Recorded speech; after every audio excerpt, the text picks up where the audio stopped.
another weekly safety meeting.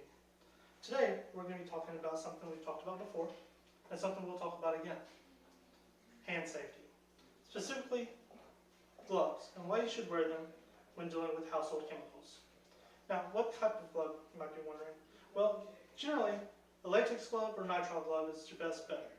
But you got to be careful with the latex gloves, because a lot of these chemicals will degrade those awfully quickly. It's really the best option to get a really thick reusable latex glove or disposable nitrile gloves. Now, you might be thinking, well, why do I really even need the gloves? I mean, I don't use any super toxic chemicals around the house. Are you sure? Do you use bleach? What about insecticides? Carpet cleaner? How many of you change your own oil? Any of these require gloves. According to the Organic Consumers Association, in the year 2000, cleaning products were responsible for nearly 10% of all toxic exposures reported to U.S. poison control centers. You should wear some form of glove to protect yourself and your hands from chemical burns, nerve damage, and skin cancer. Everyone, have a look at your hands for me real quick. Imagine they're covered in burn scars. According to healthline.com, a chemical burn occurs when your skin or eyes come into contact with an irritant. Now, what specifically is an irritant? Well, battery acid is one. Bleach, or anything containing ammonia. Believe it or not, teeth whiteners are extremely dangerous. And oven cleaners. Read the ingredients on every can of chemical before you use it. Double check and see what safety precautions it recommends. See what the active ingredient is. All of these things can tell you whether or not you should be wearing gloves when doing them. Okay? Everyone, have another look at your hands real quick. Imagine they have no feeling or are in constant pain.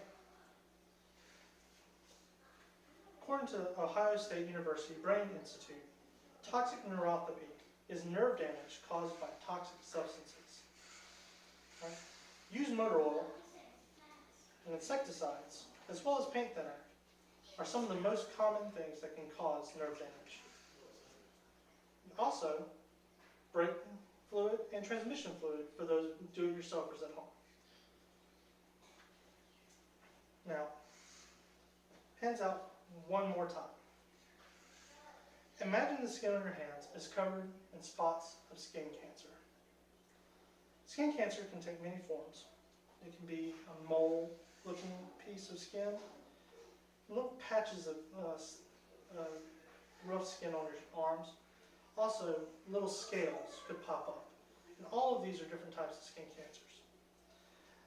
Skin cancer is one of the things that scares me the most because it runs in my family. That, and I deal with used motor oil on a daily basis and have for the last 10 years.